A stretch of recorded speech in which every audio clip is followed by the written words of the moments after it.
अस्सलाम वालेकुम नाज़रीन, मैं हूं आपका मेज़बान आरिफ भट्टी और आप देख रहे हैं प्रोग्राम आज की शख्सियत। आज हमारे साथ मौजूद हैं कारोबारी शख्सियत Lahore hotels and tourism association के जनरल सेक्रेटरी और all Pakistan hotel guest houses and tourism association के सेक्रेटरी सैयद मुनीर गिलानी साहब। तो आइए नाज़रीन, गुफ्तगू का आगाज़ करते हैं। अस्सलाम वालेकुम सर। वालेकुम अस्सलाम व रहमतुल्लाह। सर क्या हाल है? अल्हम्दुलिल्लाह जी, ठीक ठाक है। बहुत शुक्रिया, आज आपने हमारे चैनल को और हमारे इस प्रोग्राम में आपने एज ए गेस्ट आए हैं और हम आपके बहुत ज़्यादा शुक्रगुजार हैं। शुक्रिया। गिलानी साहब, सबसे पहले तो ये बताइए कि होटल्स एंड टूरिज़म के शुबा से आप कब से वाबस्ता हैं? बिस्मिल्लाहिर्रहमानिर्रहीम। जी, मैं सबसे पहले तो चैनल 24 का शुक्रिया अदा करूँगा जी कि जिन्होंने आज मुझे अपने स्टूडियो में मदऊ किया। और उसके बाद मैं ये बताना चाहता हूँ कि होटल इंडस्ट्री और टूरिज़म इंडस्ट्री जो है, इसको मैंने ज्वाइन किया था 98 में। जी 98 में मैंने होटलिंग शुरू की और उसके बाद फिर मैं कुछ प्रोसेस में काम किया 3 साल 4 साल। उसके बाद फिर मैं बाहर चला गया। बाहर भी मैं होटल और टूरिज़म इंडस्ट्री को ही मैंने ज्वाइन किया।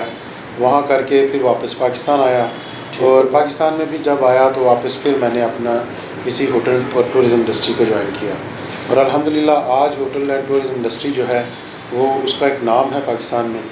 और मैं थोड़ा सा तारफ़ी बताता चलूँ कि लाहौर के अंदर जो होटल्स एंड टूरिज़म एसोसिएशन जो हमारी बनी हुई है, ये बेसिकली वो होटल्स हैं जिसको हम 5 स्टार या 4 स्टार होटल्स नहीं कहते। यानी 5 स्टार होटल्स और हैं, 4 स्टार होटल्स और हैं। तो ये आप मुझे थोड़ा सा यहाँ पे क्लियर करेंगे कि ये 4 स्टार और 5 स्टार का क्या मतलब है? बेसिकली ये एक ग्रेडिंग है, होटल इंडस्ट्री को दी हुई है।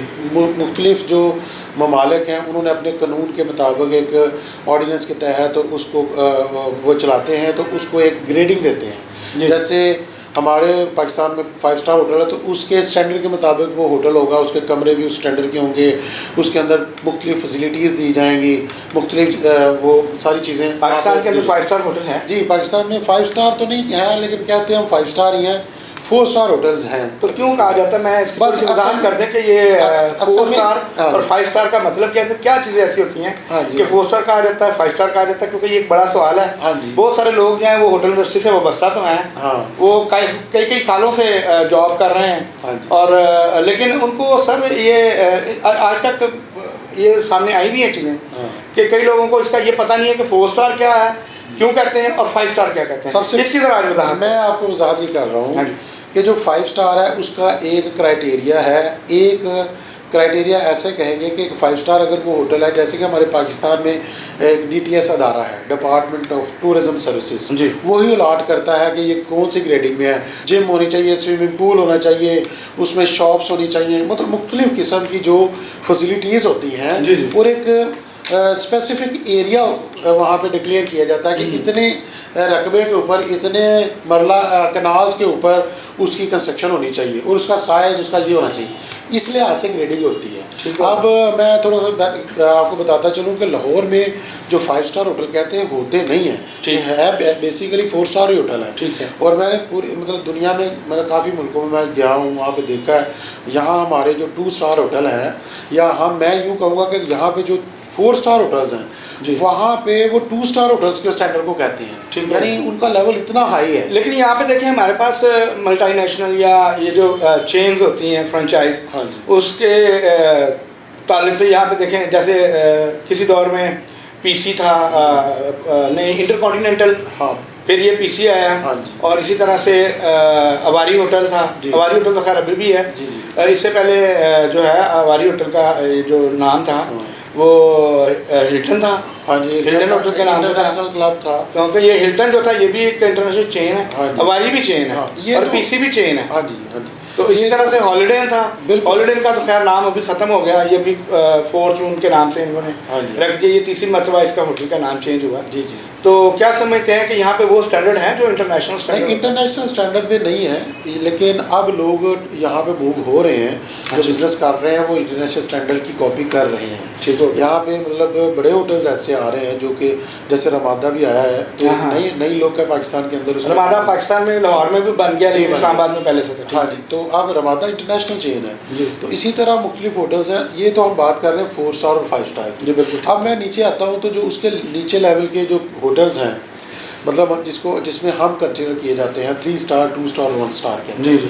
और इसका कोई इतना वो स्पेसिफिक लिखा नहीं हुआ कि इसका स्टैंडर्ड हम कैसे मेंटेन करते हैं। बस इसका स्टैंडर्ड यही है कि जो लोगों का हाउस जो है वो बहुत खूबसूरत बना हो, साफ़ सुथरा हो, नीट एंड क्लीन हो, और उसके अंदर सर्विसेज जो है ना वो बहुत अच्छी किस्म की दी जाए। बस अगर 2 स्टार होटल है तो अगर उसको 4 स्टार लेवल की सर्विसेज प्रोवाइड की जा रही हो गेस्टों को, तो वो गेस्ट जो है वो सेटिस्फाई हो जाते हैं। वो बजाय 4 स्टार होटल जाने के वो 2 स्टार 3 स्टार में चले जाते हैं। ठीक हो गया। अच्छा, एक बात तो ये है, तो हमारी जो Lahore hotel and tourism association जब हमने बनाई तो हम छोटे स्टेक होल्डर हैं जी। हम 4 स्टार 5 स्टार में नहीं आते, हम छोटे, क्योंकि हमारा बहुत बड़ा पार्ट है पाकिस्तान की इकॉनमी को चलाने का। क्योंकि जो रूटीन में जो लोग हैं, एक देखें, एक सोसाइटी है, एक लेवल है, वो लोग तो अफोर्ड कर सकते हैं जी जी। लेकिन ज़्यादातर लोग जो होते हैं ऑफिस कंपनी से जिनको जो रिलेटेड होते हैं, उनका एक आपका पैकेज होता है, तो वो फिर जो है ना वो 5 स्टार लेवल को तो अफोर्ड ही नहीं कर सकते क्योंकि इकोनॉमिकली उन्होंने रूम्स लेने होते हैं, वो मीटिंग्स होनी है, उसमें उन्होंने आना जाना, उसमें एंटरटेन करते हैं। कुछ होटल्स जो हैं वो ब्रेकफास्ट भी देते हैं, कुछ लंच देते हैं, लाइक दिस। हाँ जी। तो मुझे ये बताया चले, ये तो ठीक है, ये इतनी मालूमात है काफ़ी, क्योंकि ये एक लंबी स्टोरी है। हाँ। तो हम अगले सेगमेंट की तरफ चलते हैं। मैं इसके ऊपर होटल्स के ऊपर अगर आप कोई ज़्यादा प्रोग्राम करेंगे तो मैं पूरा मेरे पास एक प्लान जो है जो लोगों को ट्रेनिंग बिल्कुल ठीक हो गया, क्योंकि ये एक बड़ी इंडस्ट्री है, इसमें हाउस कीपिंग से लेकर ऊपर मैनेजमेंट तक। बिल्कुल प्लान साहब, उसमें आप ये है कि हमारे नाज़रीन देखने वालों को, आप जो रिलेटेड हैं इस इंडस्ट्री के साथ, उनको कोई इन्फॉर्मेशन जो मिलती है या कोई चीज़ें ऐसी मालूमात उनके लिए आप प्रोवाइड कर सकें, तो उसके हवाले से फिर हम एक प्रोग्राम आपके साथ जरूर रखेंगे। ठीक तो इंशाल्लाह पूरी उम्मीद करते हैं कि जैसे जैसे ये टूरिज़्म प्रमोट होता जाएगा और ट्रैवलिंग तेज़ होती जाएगी, दूसरे बिजनेस भी जो है उनके भी जो सारे बंद दरवाजे वो खुलते जाएंगे, तो हमारे होटल इंडस्ट्री इंशाल्लाह ऊपर जाएगी। अच्छा मियां साहब, इसके साथ साथ आपने जो लाहौर चैम्बर ऑफ कॉमर्स एक बड़ा प्लेटफॉर्म है ताजरों के लिए या कारोबारी जो हजरात हैं उनके लिए, तो आपकी जो एसोसिएशन है होटल्स एंड टूरिज़्म एसोसिएशन, उन्होंने भी इसके साथ इल्हाक कर लिया लाहौर चैम्बर के साथ। जी। तो वो उसमें क्या फ़ायदा देखते हैं, क्या आप उसमें ज़्यादातर जो है वो आप इससे मुफीद हो सकते हैं?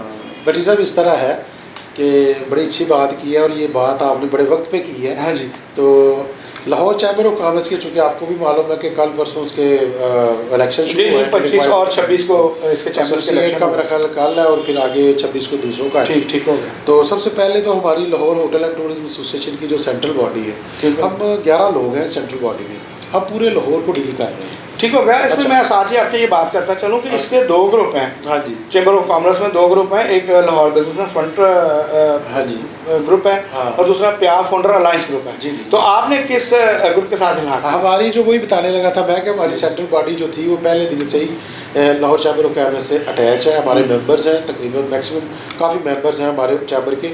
और उसमें क्या है कि हमारी फिर एक मीटिंग हुई थी, शेख आसिफ साहब का मैं बड़ा ममनून मशहूर हूँ, उन्होंने हमें दावत दी और उन्होंने हमें बुलाया, वहाँ पे हमने मीटिंग उनसे की। फिर हमने उनसे Lahore hotel and tourism association ने हमायत का ऐलान किया। ठीक है। और वो प्याफ फाउंडर अलायंस है जिसके साथ हमने हमायत का ऐलान किया है, और इंशाल्लाह हम भरपूर उनके साथ इसको सपोर्ट करेंगे, उनके साथ हम बिल्कुल शाना बशाना काम करेंगे, वहाँ जाएंगे। जो होटल एंड टूरिज्म का भी कोई नुमाइंदा इसमें है? नहीं, अभी होटल एंड टूरिज्म का नुमाइंदा तो नहीं है, लेकिन मैं सल्यूट करता हूँ शेख आसिफ साहब को भी। अच्छा। और जो हसान साहब हैं अभी वो सीनियर वाइस प्रेसिडेंट है, उन्होंने हमें बहुत ऑनर दिया है, हमारी मीटिंग उनसे भी हुई थी। और सबसे बड़ी बात जो हमें फ़ायदा दिया है लाहौर चैम्बर ऑफ कॉमर्स ने, उन्होंने ये दिया है कि हमारी एक लाहौर चैम्बर ऑफ कॉमर्स में कमेटी तश्कील कर दी गई है। ठीक है। अब हम लाहौर चैम्बर ऑफ कॉमर्स में समझे कि हमारा एक डेस्क बन गया है। बिल्कुल। हम जब भी Lahore hotel and tourism association के पैनल पे कोई मीटिंग करना चाहेंगे तो हम लाहौर चैम्बर ऑफ कॉमर्स में कर सकते हैं।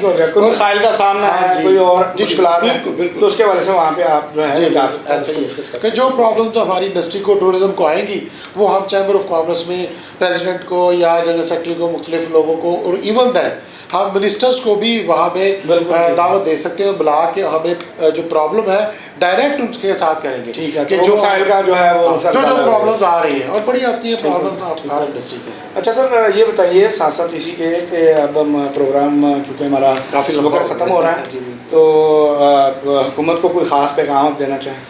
जी, मैं हुकूमत को पैगाम यही देना चाहता हूँ कि खुदारा वैसे तो मैं बड़ा खुश हूँ कि इन्होंने लॉकडाउन खोला तो एक नई लहर कायम हो गई मौजूदा गवर्नमेंट की कि इन्होंने लॉकडाउन का जो सिस्टम जिस तरीके से इन्होंने किया, अल्लाह का बड़ा करम है कि पूरी दुनिया से हमारे यहाँ पे कोरोना का इतना नहीं, ये अल्लाह का खास रोल हो। जी बिल्कुल बिल्कुल। और मैं अब ये कहूँगा कि गवर्नमेंट ऑफ पाकिस्तान को कि खुदारा हमारी जो इंडस्ट्री के अलावा जितनी भी बिज़नेस कम्युनिटी है उसको सपोर्ट करें, टैक्स के लिहाज से सपोर्ट करें और कारोबारी लिहाज से सपोर्ट करें। अच्छा, उसके साथ साथ मैं ये कहूँगा कि जो मौजूदा गवर्नमेंट है ये जो इम्पोर्ट और एक्सपोर्ट के ऊपर भी कह रही है कि आप करें तो इसमें हम रिलीफ देंगे, इसके ऊपर बहुत ज़्यादा करें। और सेकंड, बिजली का यूनिट, सुई गैस का यूनिट अगर ये कम कर दें तो यकीन माने हज़ारों लाखों इन्वेस्टर रेडी हैं इन्वेस्टमेंट करने में। बिल्कुल कि जब यूनिट बिजली का कम होगा तो प्रोडक्शन बढ़ेगी तो मैन्युफैक्चरिंग यूनिट लग जाएगी। जब पाकिस्तान में मैन्युफैक्चरिंग यूनिट ज़्यादा लगेंगे हमारी इकॉनमी में एक ह्यूज जो है ना चेंजिंग आएगी। तो क्या इसी के साथ ही क्योंकि वक्त ख़त्म होने जा रहा है तो आपका बहुत शुक्रिया, आपने हमारे चैनल को इतना टाइम दिया। तो जी नाज़रीन, आपने सैयद मुनीर गिलानी साहब की बातें सुनी और हुकूमत के लिए पैगाम भी उन्होंने जारी किया है। तो इसी के साथ अपने मेज़बान आरिफ भट्टी को इजाज़त दीजिए। मिलेंगे अगले नए प्रोग्राम में नए मेहमान के साथ। अल्लाह के बाद।